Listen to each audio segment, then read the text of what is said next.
لكم هذا البرنامج برعاية موبيليس. موبيليس، معا نصنع المستقبل.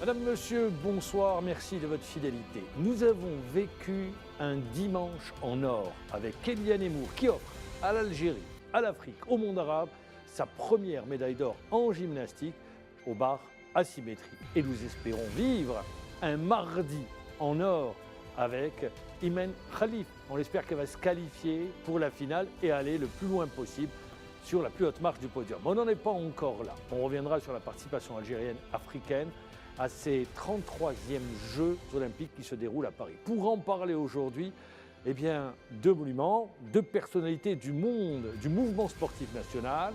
Monsieur Brahim Bdjaoui, bonsoir. Je rappelle, entraîneur national de boxe, directeur technique national de boxe. On va revenir sur la participation de nos boxeurs, surtout Imen Khalif, qui demain sera sur le ring pour tenter d'aller accrocher une place en finale.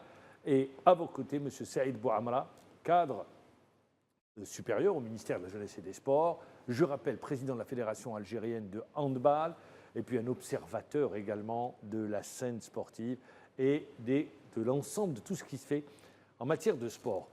Pour vous accompagner et m'accompagner, Sidi Ahmed Khadis, bonsoir. Bonsoir Mohamed et bonsoir à nos invités. Eh bien, tout d'abord, je voudrais avoir, vous deux, sans protocole, une première réaction à la médaille d'or d'Imen Khalif. De Kélian Emmour. De Kélian Emmour. Voilà, voilà. Je lui souhaite. Imen Khalif va remporter la médaille d'or. C'est Mohamed qui le dit. Je lui souhaite la médaille d'or. Exactement, voilà. il le prédit. On verra si elle va se réaliser. Non, on souhaite ça. Bon, cette médaille d'or, effectivement, elle a enchanté tout le pays. Donc nous ne pouvons qu'adhérer à cette grande joie que le peuple algérien a partagée et qui est, à mon avis, qui redonne un peu de baume, parce que c'est très important à travers un résultat de ce niveau. Il est évident qu'il y a beaucoup d'espoir, beaucoup de satisfaction qui surgissent. Mais il faut dire aussi, et ça il faut le signaler, c'est que ce n'est pas le fait du hasard. C'est une athlète qui a quand même, depuis des années, et je le dis, disons, parcouru tout un cheminement qui l'a amené à ce niveau. On n'arrive pas là comme ça par hasard. Il n'y a pas d'improvisation en matière de sport. Il n'y a aucune improvisation. Mais maintenant, l'effet sur le plan social, il est remarquable. On en parlera tout à l'heure. Et je crois que c'est une chose qu'on a, disons, retenue rapidement. Mais je crois qu'il faut aussi aborder le problème du sport. Dans sa globalité. Dans sa globalité. Monsieur Brahim Bdjaoui. Surtout en gymnastique, c'est une première. Nous, l'Algérie. Généralement, boxe, athlétisme, judo. Athlétisme et judo.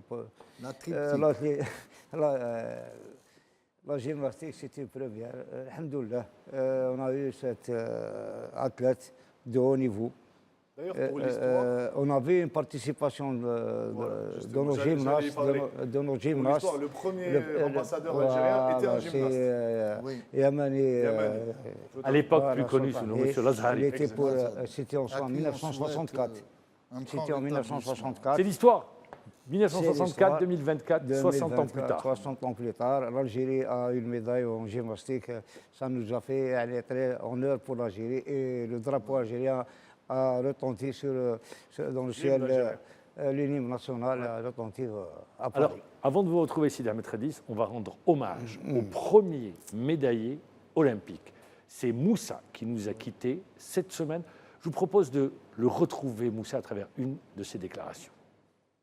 البيبان اللجنه الاولمبيه اللي ما كانش عندها كاع لي ميداي، ما كانش عندها، فتحنا عليها البيبان وجاو مورانا الناس الرياضيين. انا زايد 62 عام، ورحت ل 84 رحنا للجوج اولمبيك، خرجت ميداليه اولمبيه 84. 85 لعبنا لو جو بان عرب كازابلانكا، خرجت الاول.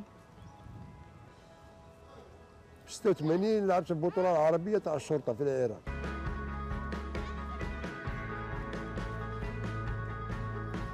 تلقى انسان هنايا فارغه من تاع الولايه تاع لي زاف سوسيال، 11 النفس شجره.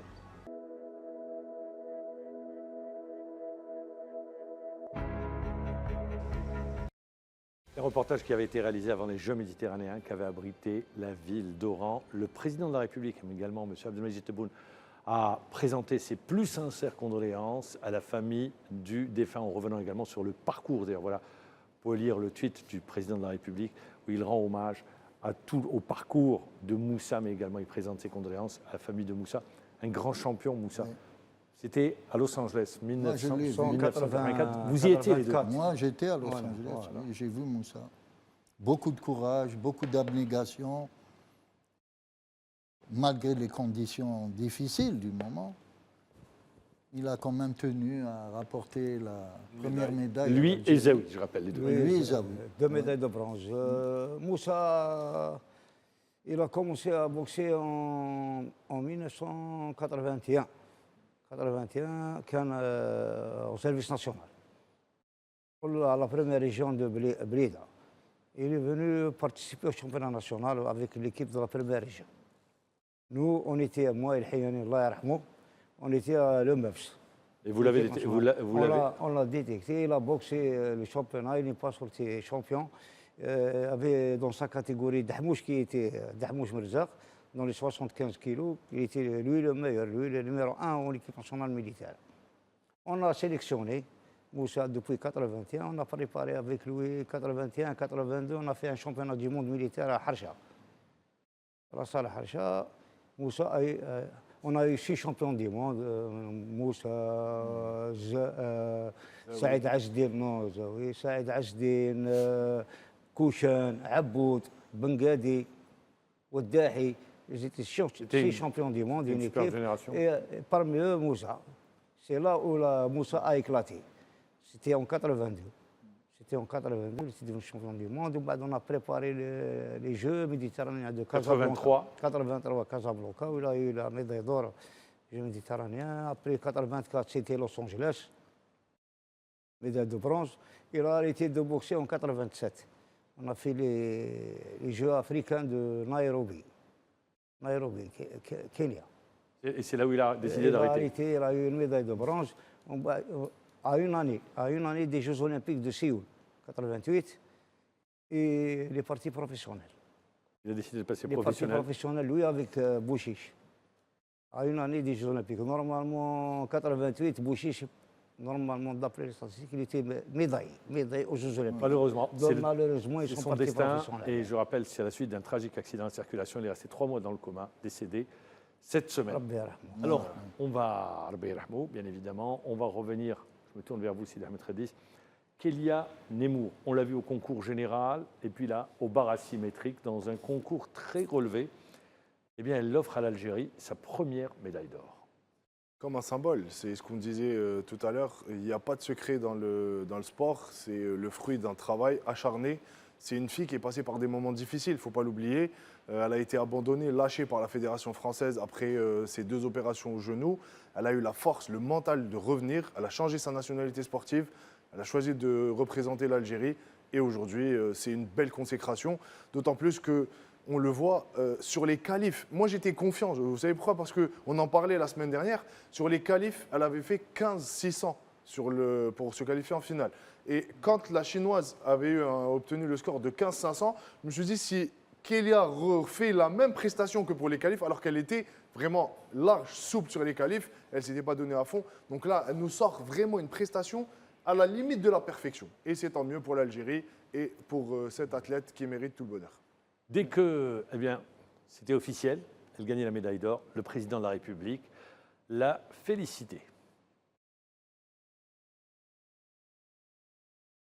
باسم الجيش الوطني الشعبي كافة وباسم رئاسة الجمهورية وباسم الشعب الجزائري نهني أنفسنا ونهني رياضتنا نمور على الميدالية الذهبية.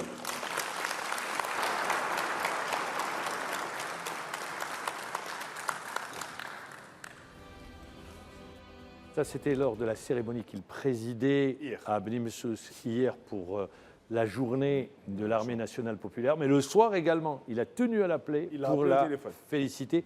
Mais on va revenir sur le parcours de cette championne. C'est un sujet préparé par Sidi Ahmed Redis.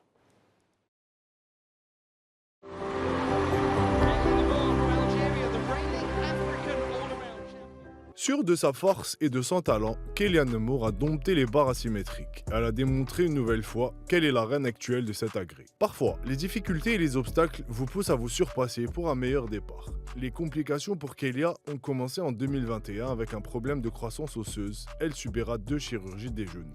S'en suivra une longue période de rééducation. Les médecins de la Fédération française de gymnastique ont refusé de la réintégrer et ne lui ont même pas permis de s'entraîner. Ils sont allés jusqu'à exercer une pression sur son club Lavoine Beaumont pour qu'elle continue de se soigner. Kélia se retrouve à la croisée des chemins et quand toutes les portes se sont refermées pour elle, l'Algérie lui a ouvert celle de la gloire. Elle décide de changer sa nationalité sportive pour celle qui lui permettra de briller au niveau international sous le drapeau vert-blanc-rouge. La gymnaste ne cesse de faire parler d'elle, animée par une grosse volonté et une détermination à toute épreuve suite à l'injustice qu'elle a subie. Kélia enchaîne les performances extraordinaires. Elle remportera la médaille d'or au championnat du monde à Anvers. Les médailles se suivent et se ressemblent pour la pépite algérienne dans la World Cup Challenge avant de décrocher l'or en individuel et le bronze par équipe avec l'Algérie en championnat d'Afrique. Pour s'illustrer ensuite en Coupe du Monde avec 4 médailles d'or, dont 3 aux barres asymétriques. Une championne est née avec un espoir, celui de la médaille olympique. La reine ne mérite que le métal suprême. À 17 ans, la gymnaste a offert la première médaille d'or pour l'Algérie aux Olympiades sur le sol parisien. Un exploit hors du commun.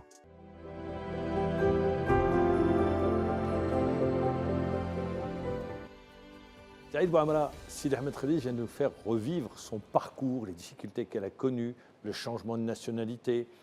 17 ans, elle est jeune en plus. C'est jeune, oui. Enfin, c'est l'âge requis dans certaines disciplines, comme la gymnastique, la natation et autres.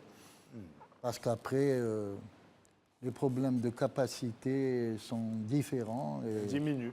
Vous prenez Biles, elle a 27 ans. Biles. Je pense que c'est ses derniers JO. Oui, c'est ses derniers JO. C'est pour ça Il y a que des limites. Mais la prise en charge de ces talents commence très tôt.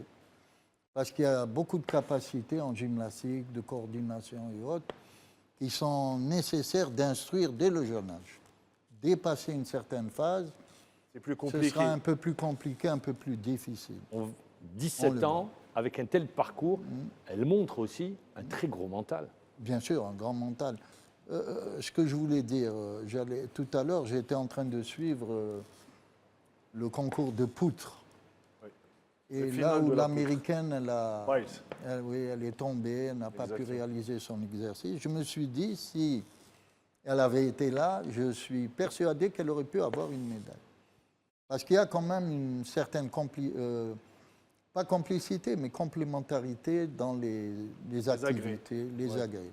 C'est complémentaire. D'ailleurs, c'est sur les 2 agrès où elle doit faire des progrès, le sol et la poutre. Kélia, si elle veut dominer la gymnastique mondiale. Mais comme vous l'avez dit, il faut avoir un mental remarquable. Et j'ai pu suivre un peu les commentaires de la presse sur les pressions qui ont été exercées particulièrement par le médecin de la fédération. Oui. Il agit d'une manière, disons, discréditante pour l'institution et pour lui-même. La Fédération française le regrette, puisqu'aujourd'hui, il n'y a aucune médaille en gymnastique. Non, mais... Et d'ailleurs, j'aimais bien, il y avait un journaliste qui recevait Kéliane Nemour et qui lui dit « Vous avez choisi l'Algérie », mais elle dit... Il y a peu de chances de médaille. Quel est votre objectif? C'est d'aller gagner une médaille aux Jeux Olympiques. Il lui dit « Mais avec l'Algérie !» Avec toute modestie, mais pas avec l'Algérie. Bon, aujourd'hui, il doit se dire hein, « J'ai raté l'occasion de me taire ». Oui. D'abord, ils ont même essayé un peu de la taquiner. Il y a eu un un commentaire, une interview, quand l'animateur lui a demandé, lui a dit, est-ce que c'est une rancune? Elle a été très habile, très intelligente. Elle a dit, non, je n'ai pas de rancune. Moi, j'ai adoré cette maturité. Oui, la grande maturité, elle a dit, moi, j'ai eu l'honneur. C'est un honneur pour moi, pour ma famille, pour mon pays, et pour tous ceux qui m'ont aidé, le peuple algérien, etc. Donc, on sent que c'est une fille très mature et qui a une grande conscience un peu de son rôle dans la sphère sociale et autres, et qui ne s'est pas laissé aller à des propos Non, conflictuels. la tête sur les épaules. Toujours tranquille. calme, toujours sage, avec des réponses adaptées. Tout à fait. Et je crois que c'est la force des champions, des champions, on peut niveau. dire, de haut niveau. C'est des athlètes d'exception. Ah Tout à oui, fait. d'exception, une grande maîtrise d'eux-mêmes, une grande maîtrise sur Des émotions aussi. leurs émotions, la maîtrise émotionnelle et autres, et puis maîtrise mentale aussi, et la manière aussi de se comporter dans des situations comme ça qui étaient quand même Assez assez compliquées complexes à pour gérer. une petite fille. gamine de cet 17 âge. ans. Voilà, donc on ne peut qu'être Fier d'elle. On est Fier. fiers. Brahim Diaoui, très fier. vous avez connu les Jeux Olympiques, vous avez connu la consécration, vous avez vu des athlètes médaillés. Une médaille aux Jeux Olympiques, pour un athlète, c'est le Graal. C'est le sommet. C'est le sommet. On n'a rien gagné. Il faut arriver au sommet. Qu'est-ce qu'il faut Il faut y espérer de rester. plus? Voilà, c'est les Jeux Olympiques et médaille d'or. Médaille d'or, il n'y a pas au-dessus de la médaille d'or. Il n'y a rien. Vous avez accompagné des athlètes médaillés. Comment est-ce que le vécu d'un athlète, il y a beaucoup de stress, il y a beaucoup... Et surtout pendant la période des Jeux Olympiques, tu es au village, les éliminatoires, tu as un adversaire au premier tour, il faut déjà le voir bien boxer, l'analyser pour donner les conseils à ton boxeur. Après, tu passes le cap du premier tour, à la qualifier au quart de finale, au huitième. Il faut voir, il faut faire attention, la Donc, il y a pesée. toute une pression, il y a toute une Il y a pression. une grande pression, Il faut séparer l'athlète, il faut l'isoler, ne pas l'entraîner Sur entraînement. sur l'entraînement. Il faut veiller à ça, il faut une bonne récupération avec nos kinés, nos médecins.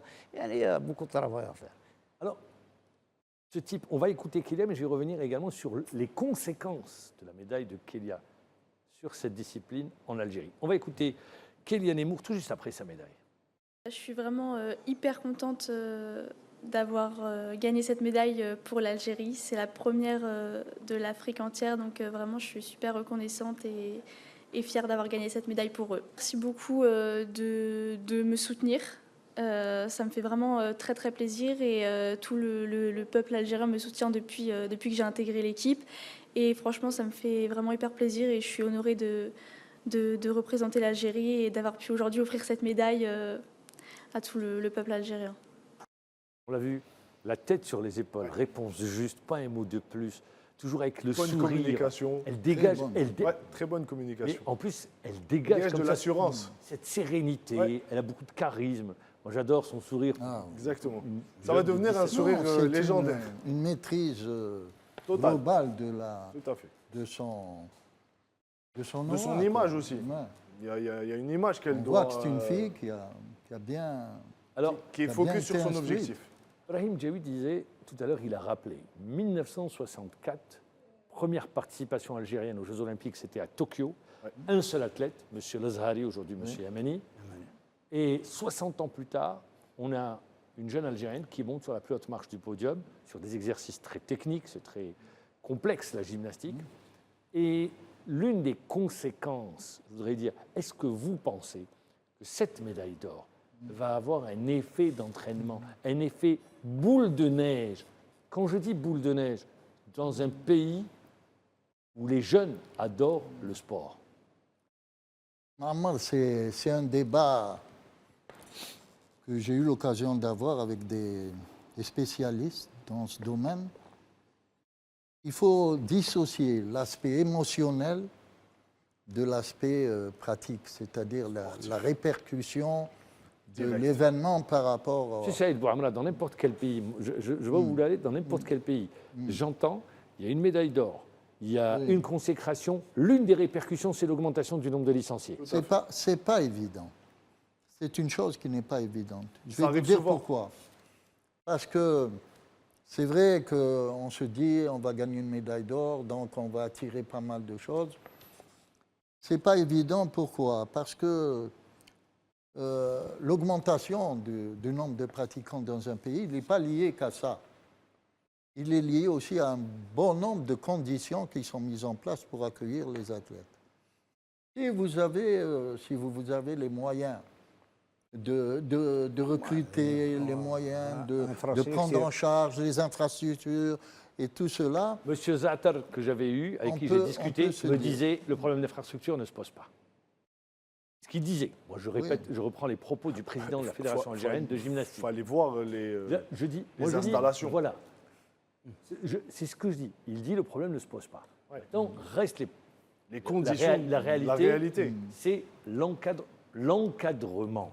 Alors, également, deuxième question, je vous la pose, est-ce qu'il ne faudrait pas ouvrir sur certaines disciplines pour le haut niveau et le très haut niveau l'encadrement à la compétence, je le dis bien, la compétence avérée étrangère?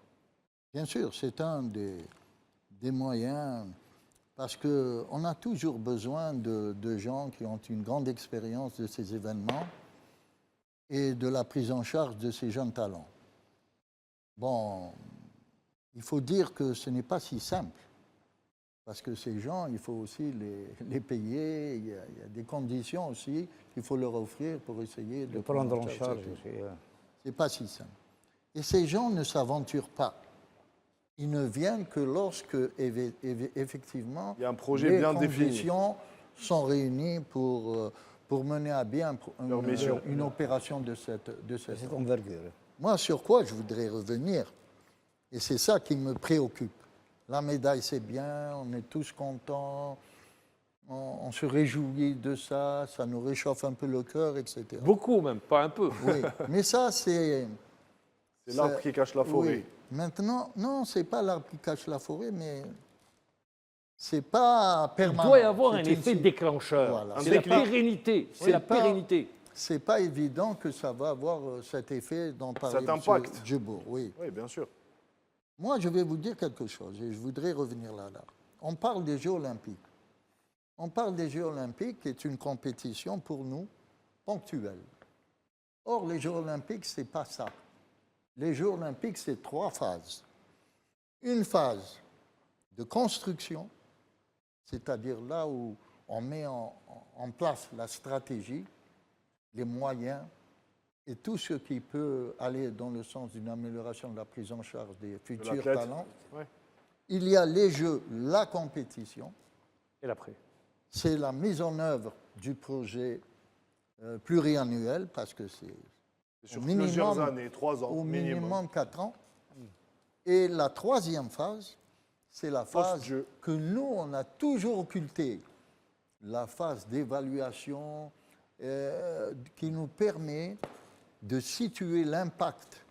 Vous revenez à la Voilà, question. l'impact du projet sur C'est-à-dire faire sur le bilan développement du sport en Algérie et qui nous permet aussi d'enclencher après certaines mesures correctives ou autres pour pérenniser l'action.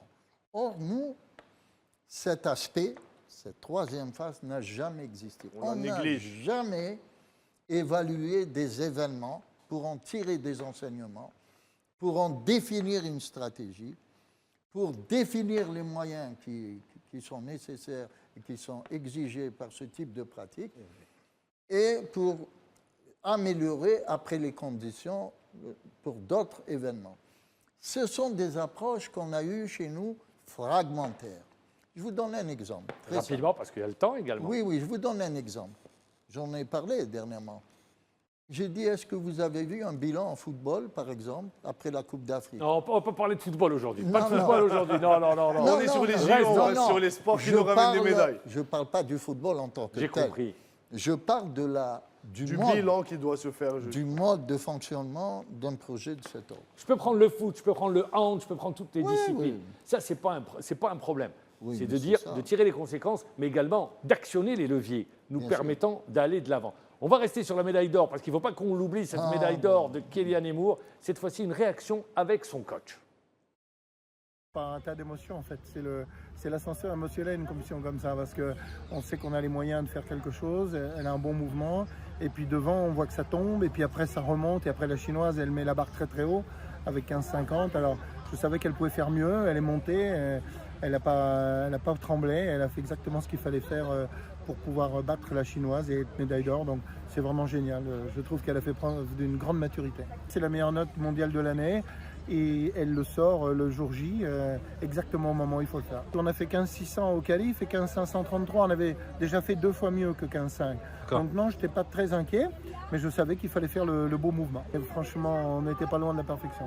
Si elle n'avait pas de deuxième nationalité, la Fédération française mettait un tas de blocages. Elle l'aurait peut-être fait les JO, mais malheureusement dans des conditions qui n'auraient pas été optimales. Et là, la préparation que la Fédération algérienne lui a donnée, le ministre des Sports et aussi le pays, lui a permis de faire des stages et de faire une préparation vraiment optimale et individualisée, ce qui n'aurait pas forcément été le cas avec l'équipe de France. Oui, Kélia est française, elle représente l'Algérie qui la soutient depuis plus de 2 ans. Nous, on a apprécié la ferveur et le soutien parce qu'elle s'est engagée pleinement. Et je crois qu'aujourd'hui, elle rend honneur au pays qui la soutient depuis plus de 2 ans. La construction de cette médaille est algérienne. Mais voilà, sur cette médaille, je reviens à vous, la boxe, elle a déjà eu des médailles, la boxe. Médaille d'or, médaille de bronze, oui, d'argent, pardon. Est-ce qu'il y a eu un effet déclencheur? Il y a eu plus de monde, plus de jeunes qui sont venus vers la boxe? Ah oui, quand il y a des résultats. Hossein Soltani, Allah yarhamou, il a eu la médaille d'or à Atlanta en 1996. Il y a beaucoup de boxeurs qui ont rejoint les jeunes qui sont venus vers la boxe. boxe. Les jeunes qui sont venus à la boxe, même il imitait Hossein dans leur boxe. Parce que Hossein, il boxait la garde basse, il se déplaçait trop. Il y avait beaucoup de jeunes qui voulaient boxer comme Hossein Soltani. Il a laissé une trace. C'est pour ça que c'est ce que j'appelle les effets déclencheurs. C'est des résultats tout de suite. Mais surtout, Mamar, dans des disciplines méconnues auparavant. C'est-à-dire que depuis, on en parlait Yémeni, on n'a pas réellement eu de gymnastes qui n'ont pas brillé au niveau continental. Voilà, mais je parle du niveau international. Donc aujourd'hui, Kélian Emour, elle nous tombe un peu du ciel. C'est-à-dire que c'est un cadeau. C'est un cadeau du ciel. Donc, et je pense que cette médaille d'or va faire en sorte que la jeunesse algérienne, les jeunes filles algériennes vont vouloir... Jeunes filles ou jeunes garçons, hein. Oui, mais beaucoup plus les jeunes filles, parce qu'on la voit quand elle est sur les barres asymétriques, elle est gracieuse et ça donne envie de regarder, c'est beau, c'est artistique. Donc je pense que ça va avoir un impact plus tard sur la population. Je vois la gymnastique, il n'y a pas beaucoup de salles en Algérie. Zatar disait la boxe, c'est pas pareil. Différent. La boxe, chaque quartier a une salle de boxe. C'est vrai. Gymnastique, il y avait une grande salle à l'Algérie Sport. Malheureusement, elle n'existe plus depuis très longtemps. Ça nous permet de faire la transition parce que première médaille d'or olympique, Hassiba Boumerka. Première médaille d'or en gymnastique, Kélian Emour. Première médaille d'or, et on l'espère et on le souhaite déjà aller en bronze. Première médaillée olympique chez les dames en boxe, c'est Imen Khalif. Imen Khalif qui affrontera demain la Thaïlandaise pour une place en finale. Sidam Khedis.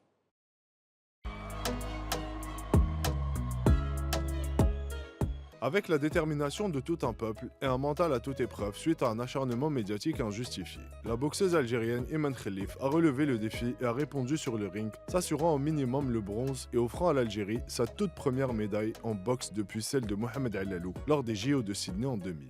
Après sa victoire en quart de finale dans la catégorie des moins de 66 kg face à la Hongroise Anna Luca Amouri, qui ne s'était pas empêchée de provoquer l'Algérienne sur les réseaux sociaux, profitant de cet élan visant à déstabiliser la championne algérienne, mais qui n'a fait que renforcer sa motivation et son envie de remporter ce combat, qu'elle a dominé du début à la fin et file en demi-finale de ces Jeux à Paris avec le soutien de tout un pays et de ses dirigeants. Des émotions, des larmes et une victoire historique pour tous les Algériens qui ont soutenu Imen quand tout le monde était contre elle au plus haut niveau, que ce soit politique, sportif et même culturel. Un élan de solidarité qui a fait du bien à la pugiliste algérienne qui s'est libérée d'une grosse pression mentale. Après cette victoire, plus que méritée, l'espoir de décrocher l'or est plus que jamais d'actualité. Le rêve est permis pour Imen Khelif. Pour cela, il faudra battre la Thaïlandaise demain en demi. Elle pourra compter sur les nombreux Algériens pour la porter.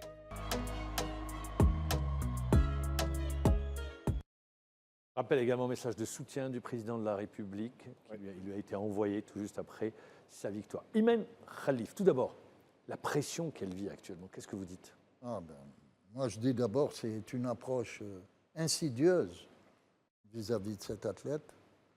Il y a des instances internationales qui ont reconnu, on discute Le pas. CIO lui a apporté son soutien, le Comité international olympique. Donc, c'est une manigance un peu pour essayer de déstabiliser la... Maintenant, nous, ce qu'on peut souhaiter, c'est qu'elle aille jusqu'à la finale, qu'elle ramène ses médailles d'or. Comme ça remettra les choses en place. On n'en discutera plus. Mais il faut dire que les avis ont été partagés, parce qu'il y a certaines presses qui agissent contre elle, mais aussi il y a eu Il y a eu beaucoup de soutien. De la part de boxeuses, de sportives, de footballeurs, de citoyens algériens. De citoyens qui ont apporté leur soutien à cette fille. Et même des athlètes qui sont présents au JO, Mais, au village olympique. Mais ça, il faut dire, ce sont des enjeux qu'on connaît très bien. Dans beaucoup de disciplines et dans beaucoup d'événements sportifs, il y a toujours des propos comme ça qui sont tenus à travers des pièces de la presse et qui font qu'on recherche à déstabiliser un peu les athlètes. Mais bon, ça fait partie du jeu. Alors la question, parce qu'il la connaît bien. Ça fait partie du jeu. Brahim Djaoui, l'athlète, dans quel état? Est-ce que vous l'avez eu au téléphone déjà? Non, je ne l'ai pas eu au téléphone. Vous la connaissez? Elle est capable de résister à une telle pression? Elle est courageuse. Elle est courageuse. Vraiment, elle est courageuse. Elle sait souffrir. Elle sait souffrir même intérieurement. Elle a éclaté en sanglots après la victoire. Elle a fait sortir le rage, elle l'a fait sortir, il n'y a pas de problème. Mais elle, je sais qu'elle est concentrée sur son combat. Même nous, on a passé le message aux entraîneurs qui sont là-bas. Il faut lui envoyer, l'enlever le portable pour qu'elle ne soit pas au courant. Sur les réseaux sociaux. L'isoler sur les réseaux sociaux. Elle soit dans une bulle. Elle se concentre uniquement c'est parce qu'elle est dans un carré du quart de finale, c'est tous les adversaires. Ils sont solides. Demi-finale plutôt. En demi-finale. Le carré des demi-finales, les 4 boxeurs, c'est des boxeuses de haut niveau. La Thaïlandaise, elle l'a boxé 2 fois, elle l'a battue 2 fois. Voilà, elle l'a battue 2 fois. Même la Thaïlandaise a progressé, je l'ai vu. Elle a progressé. Le dernier combat, elle a progressé. face à la Turque, elle était bonne. Voilà, elle a progressé, elle a gagné son combat. Même la Turque, elle était une bonne boxeur. Elle a été battue par la Thaïlandaise. Automatiquement, Imen, donc elle n'a pas que l'adversaire Imen. Imen, demain, elle aura l'arbitre, le référé du combat, le directeur du combat, et elle aura l'adversaire. Pour vous, c'est un adversaire, l'arbitre? Non, pourquoi vous dites ça? Je l'ai vu, Imen, le premier combat contre l'Italienne, contre la Hongroise. Ça, c'était le quart de finale. Le quart de finale. J'ai vu le directeur du combat lui a donné un avertissement. C'est vrai, un avertissement gratuit. C'est vrai. Gratuit. Il lui a fait une réprimande d'un coup qui était correct. Donc, elle fait face à de l'adversité. À l'adversité. Je la conseille de surtout ne pas dans faire des des fautes. disciplines où il n'y a pas une mesure. Oui, c'est à l'appréciation de l'arbitre et le jury. À l'appréciation de l'arbitre. Tout à fait. Et à ce moment-là, il y a regardez, dernièrement, il y a eu un combat, je regardais, il y a 3 juges qui ont donné vainqueur en tête et 2 autres. Ça veut dire qu'il y a des visions qui sont très différentes les Alors, dans ce contexte très compliqué, il y a le soutien du Comité international olympique. Kherdin Battash.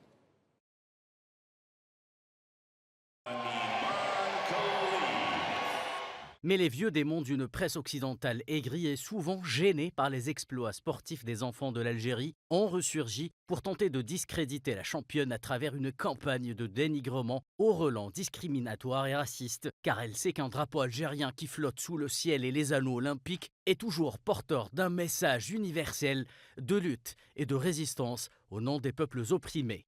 Oui, lorsqu'il s'agit de saluer les victoires de l'Algérie, l'esprit coubertin déserte tout bonnement le sport, une presse partiale, déchaînée, unanime, usant d'adjectifs et de qualificatifs abjects et infamants au sujet de son identité de genre, lancée dans une cabale médiatique n'ayant pour seul motif que la volonté de pousser les organisateurs à disqualifier Khelif. Un tropisme qui en dit long sur l'état de décadence qui règne au sein des sociétés occidentales qui s'en mêlent les crayons entre un discours officiel empreint de nostalgie et qui tente de ressusciter l'âge des pratiques coloniales d'une part et les voix qui s'élèvent en faveur d'une forme dévoyée d'un progressisme libertaire et sans limite. La performance d'Imen Khelif, quant à elle, ne porte pas l'ombre d'un doute, pas plus que celle de ses prédécesseurs du ballon rond un certain juin 1982, lorsque l'Allemagne et l'Autriche se sont ligués contre les compères de Madjer et Belloumi au fameux match de la honte. Durant la soirée d'hier, le comité international olympique coupe l'herbe sous le pied des crayons agitateurs et des plumes complotistes par le biais d'un communiqué sans appel.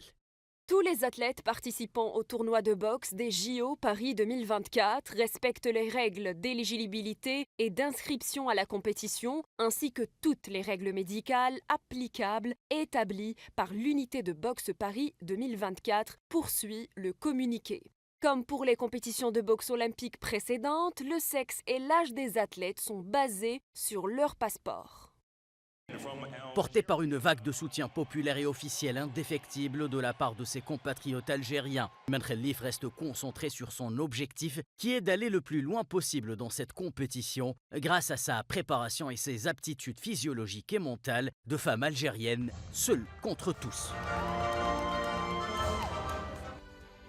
Seul contre tous, mais accompagné également par tout un peuple qui est derrière et qui porte Imen Ses dirigeants aussi. Et ses dirigeants. Tout le monde porte Imen. Après, pardon, c'est Monsieur normal. Djaoui, juste pour apporter une petite précision, Mamar, la campagne d'acharnement contre Imen va plus loin. C'est-à-dire qu'aujourd'hui, la Fédération internationale de boxe, et on sait qui est à l'origine de toute cette campagne d'acharnement, c'est Kremlev, le président de cette association, qui va jusqu'à donner la prime de $100 000 comme si elle était championne olympique à l'italienne Carini. Donc ça va très loin. Et aujourd'hui, il annonce, il fait une conférence de presse à la veille de la demi-finale de Imen Khelif.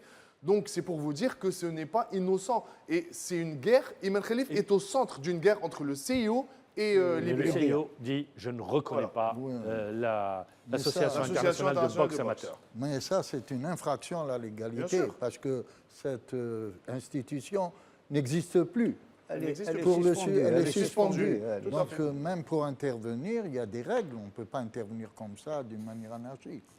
Non, mais moi je pense que la meilleure des choses, c'est qu'elle aille en finale, qu'elle gagne.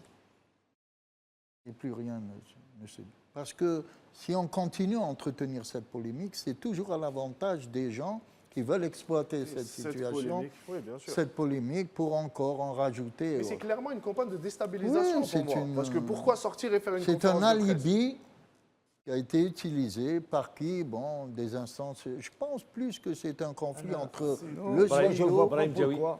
Et la Je ne vois pas pourquoi. Imen Khelif, ça fait pas. Elle a fait déjà les Jeux Olympiques de Rio. Elle a fait deux championnats du monde. Elle a fait les championnats d'Afrique, les Jeux méditerranéens. Tout était correct. Je ne vois pas pourquoi l'IBA vient de sortir cette affaire à la veille des Jeux Olympiques. À la veille d'une demi-finale. Et l'IBA, nous, la Fédération algérienne de boxe, déjà, on s'est retiré de l'IBA. Même presque. Pas mal de pays sont retirés de l'IBA, elle est exclue de... Et le CIO ne reconnaît pas l'IBA. Et le CIO nous a donné raison. Très bien. Ça, c'était le soutien du CIO, le soutien des autorités, le soutien également porté par tout un peuple. Je vais revenir. Les points forts d'Imen Khelif. Imen, les points forts, elle boxe en large distance. À distance, elle garde ses adversaires en distance. Elle a un bon direct de gauche qui fait mal. un bon direct de gauche, il est direct. Quand elle place à droite, elle fait mal. Et c'est tout. Elle se déplace trop, elle ne prend pas de coup, elle prend pas de coup, elle évite beaucoup de coups. Le jeu de jambes, il est bien. Le job du direct de gauche, il est très bon, il est parfait. Elle se déplace trop. Et si elle devait avoir un point faible, c'est lequel? Non, Anna, je lui conseille de ne pas s'accrocher. En demi-finale contre la Thaïlandaise, d'être toujours à distance, de la garder à distance. Et placer des coups, ne pas s'accrocher, et placer des coups précis. Très bien. Je voudrais également rendre hommage à Caroline. Carole Bouzidi. Carole Bouzidi, j'ai dit Caroline. Carole Bouzidi, qui a terminé à la 7e place. Ça veut dire qu'elle est classée au canoë, au kayak cross. Et ça, c'est un premier résultat également pour l'Algérie. Et j'espère également, parce qu'il y a encore des Algériens potentiels, médaillables, je pense à Teliki, au triple saut, vice-champion du monde. Ouais. Je pense également à Sedjati et Moula sur 800 mètres. Je rappelle, 3e meilleure performance mondiale pour Sedjati. Sans oublier, à 1 degré moins, potentiellement médaillable, Azara pour la lutte. Et sans oublier l'haltérophilie également, avec notre représentant, le nom m'échappe. Boudami, voilà, très bien, on a très bien compris. Voilà les disciplines où l'Algérie, Bidani, merci, voilà, merci pour l'oreillette, Bidani, les disciplines où l'Algérie peut décrocher des médailles de tradition. Oui, je vous ai vu. L'haltérophilie, ça va être compliqué. Même la lutte. Même la lutte pour Azara. C'est 3e Jeux Olympiques à Azara. Je rappelle également que notre lutteur Fargat a été éliminé aujourd'hui. Si vous deviez avoir un regard, Saïd Bouhamra, sur aujourd'hui, les résultats qu'on a enregistrés depuis le début de la compétition, qu'est-ce que vous dites quand vous regardez, par exemple, sur les sports co, on n'y est pas. Sur une discipline qui vous tient à cœur, le handball, on a disparu alors qu'on participait aux Jeux Olympiques. On est très loin. Et sur les autres disciplines, le judo également, on l'a vu, un petit tour et puis s'en va. Vous savez, tout à l'heure, quand je parlais de stratégie, quand vous regardez les résultats de l'Algérie... Je vais vous demander, c'est très compliqué cet exercice, en 30 secondes. Oui, non, je vais vous dire. Les résultats sont en dents de scie. Donc, le problème, c'est d'essayer... La pérennité. La pérennité et d'essayer de stabiliser, parce que ce sont 3 disciplines qui sont dominantes, donc qui sont des disciplines porteuses sur lesquelles on aurait pu investir fortement. Ouais. Mais regardez l'athlétisme. L'athlétisme, à un moment donné, était dominant, puis après... Eh bien, on l'espère, cette fois-ci. J'espère que ça Saïd Bouhamra, on arrive à la fin de l'émission. On reviendra, on vous retrouvera après les JO pour revenir justement sur le futur. Parce que les JO de demain, ça se prépare dès aujourd'hui. C'est ce que je disais, c'est facile. Merci encore une fois. Brahim Djaoui, merci. On se retrouvera pour Iman Khalif. Sid Ahmed également. On se retrouvera la semaine prochaine. Merci à toute l'équipe technique qui nous a accompagnés ce soir. Et merci, je vous remercie de votre fidélité. Au revoir, bonne soirée et à lundi prochain.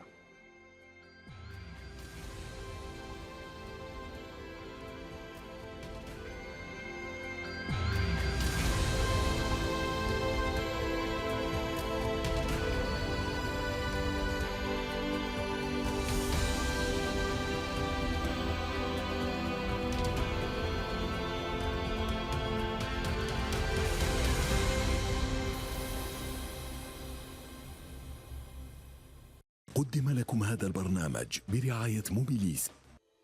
موبيليس، معا نصنع المستقبل.